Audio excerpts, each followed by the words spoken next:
Sumainyo ang Panginoon. At sumaiyo rin. Ang mabuting balita ng Panginoon ayon kay San Mateo. Papuri sa iyo, Panginoon. Noong panahong iyon, sinabi ni Jesus sa kanyang mga alagad, "Pag-ingatan ninyo na huwag maging pakitang tao lamang ang paggawa ninyo ng mabuti. Kapag ganyan ang ginawa ninyo, wala kayong matatamong gantimpala buhat sa inyong amang nasa langit.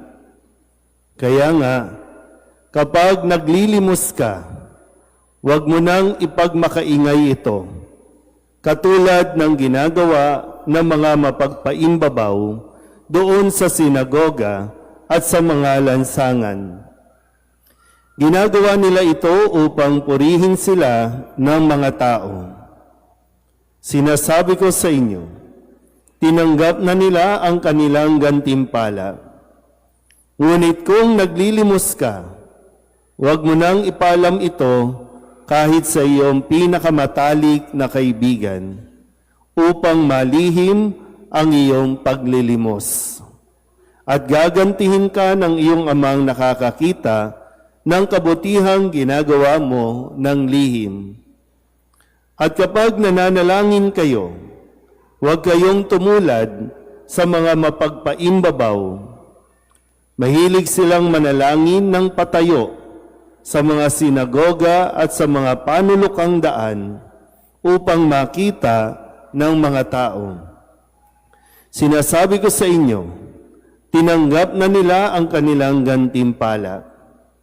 Ngunit kapag mananalangin ka, pumasok ka sa iyong silid at isara mo ang pinto. Saka ka manalangin sa iyong amang hindi mo nakikita at gagantihin ka ng iyong amang nakakakita ng kabutihang ginagawa mo ng lihim. Kapag nag-aayuno kayo, huwag kayong magmukhang malungkot tulad ng mga mapagpaimbabaw. Hindi sila nag-aayos upang malaman ng mga tao na sila'y nag-aayuno. Sinasabi ko sa inyo, tinanggap na nila ang kanilang gantimpala. Kapag ikaw ay nag-aayuno, mag-ayos ka ng buhok at maghilamos upang wag mapansin ng mga tao na nag-aayuno ka. Ang iyong amang hindi mo nakikita, ang siya lamang nakaalam nito. Siya na nakakakita ng kabutihang ginagawa mo ng lihim, ang gaganti sa iyo." Ang mabuting balita ng Panginoon. Pinupuri ka namin, Panginoong Heso Kristo. Isang magandang gabi po sa inyong lahat.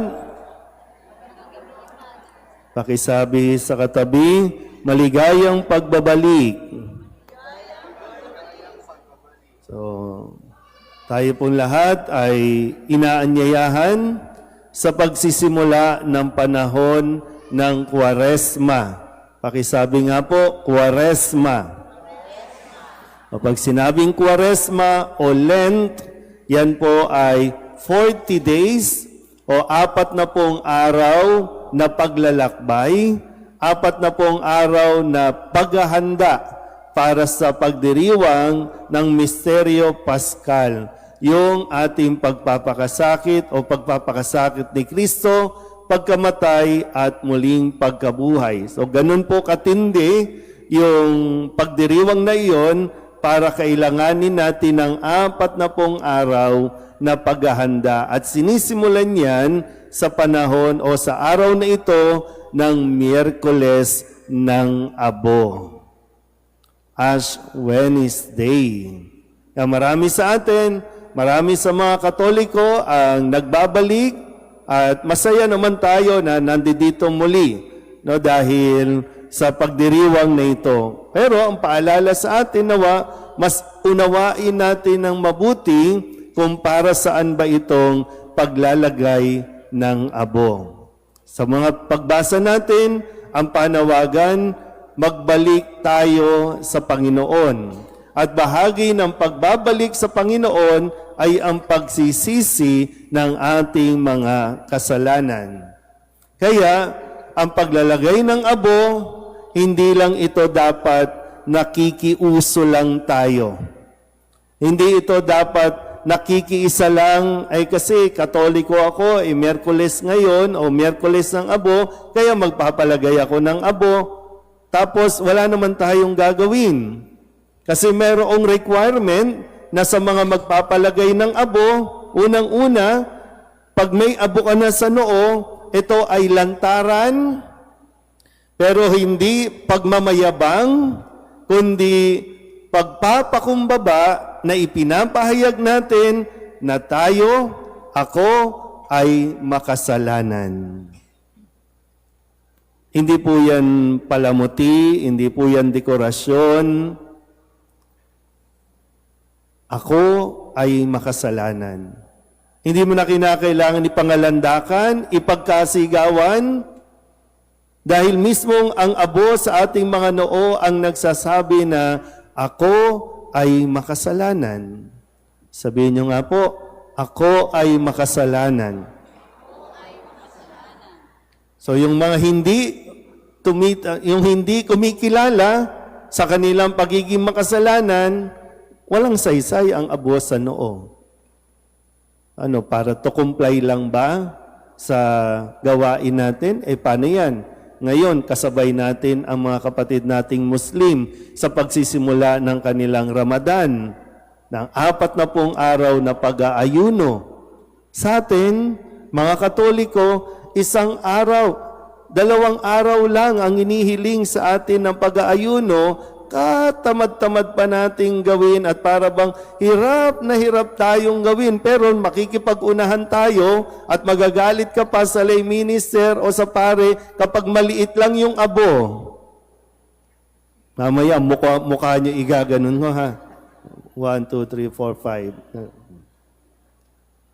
5. Diba?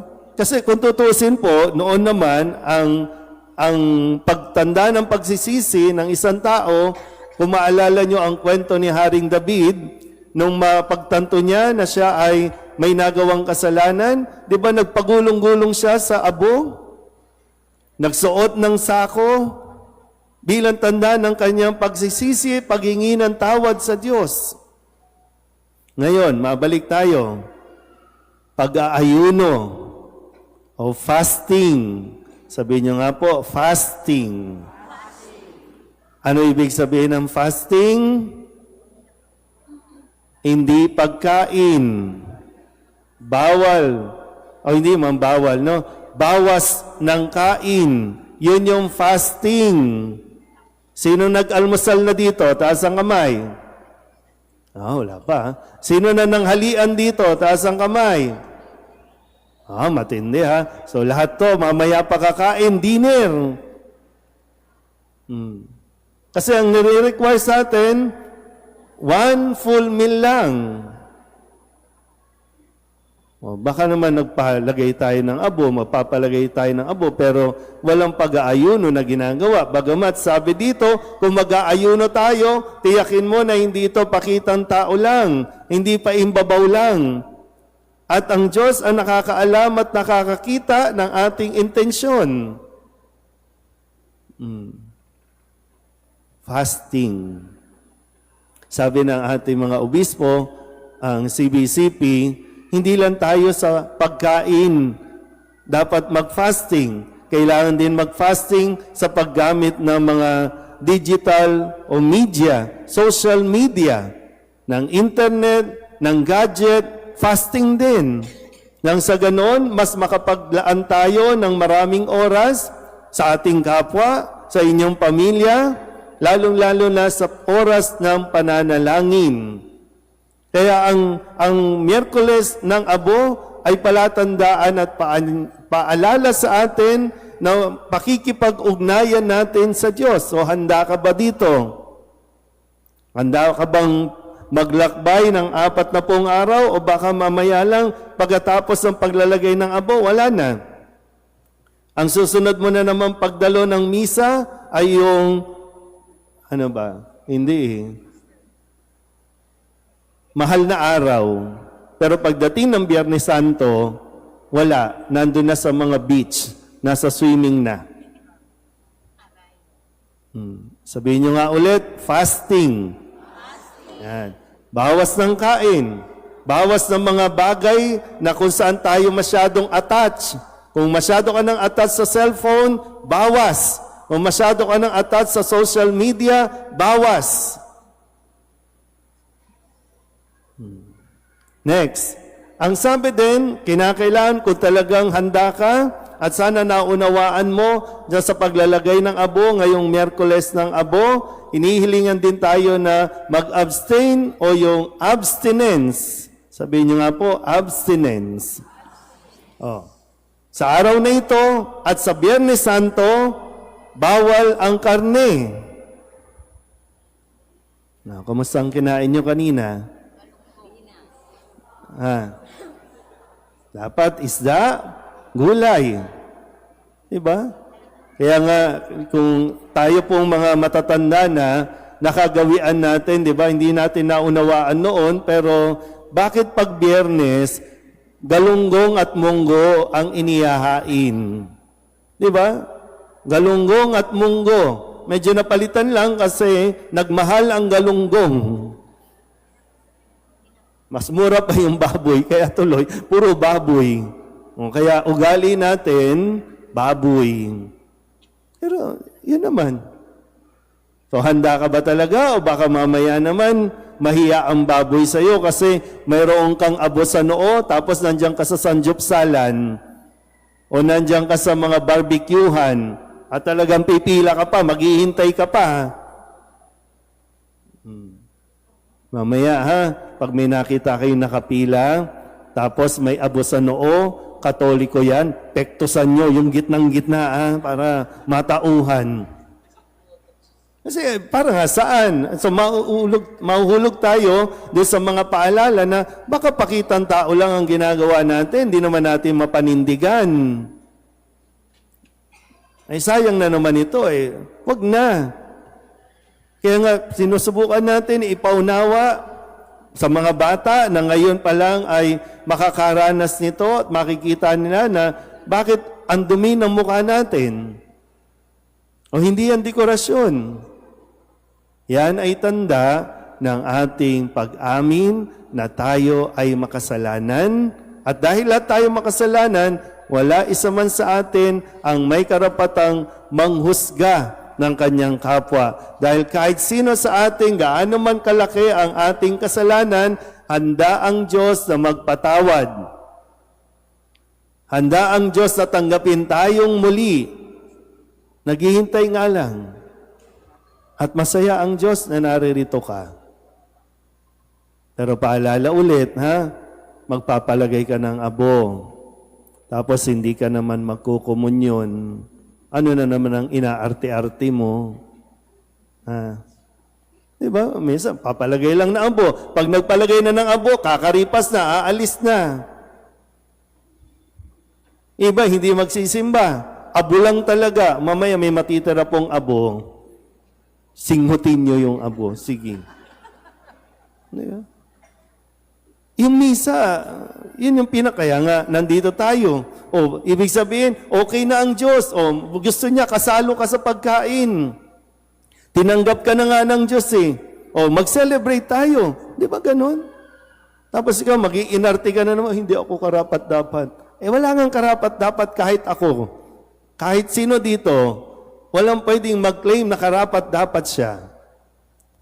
Pero dahil nga napakabuti ng Diyos, kung kaya't binibigyan niya tayo ng panahon, ng pagkakataon, na nawa, no, sa loob ng 4 na taong ito, magkaroon tayo ng lakas. Kaya nga, kailangan mong kumain. Tanggapin si Kristo sa komunyon.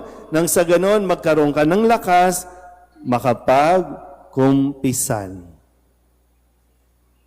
Tanungin niyo nga yung katabi ninyo, kailan ka huling nagkumpisan? Sige. 10 years, 5 years, 3 years, First Communion, nung kinasal. Di ba? Ganun ang mga, pag tinatanong, kailan ka huli nagkumpisa? Hindi ko na po maalala, Father. Ay, naku, patay tayo dyan. Pero di ba? Pero sa Diyos, di ba? Pag nandiyan ka na, okay na yon. Kahit gaano pa katagal yan, okay na yon. Ang importante, nandito ka. Sabihin niyo nga ulit sa katabi ninyo, masaya ang Diyos na nandito ka. Kahit hindi masaya yung katabi mo, no? Pero, importante ang Diyos, masaya. Importante ang Diyos, tanggap tayo. Hindi man tayo matanggap ng ibang tao, hindi man tayo mapatawad ng ibang tao, ang importante, napapatawad tayo ng Diyos at nawa patawarin mo din ang iyong sarili. Huwag mong husgahan ang iyong sarili. Amen?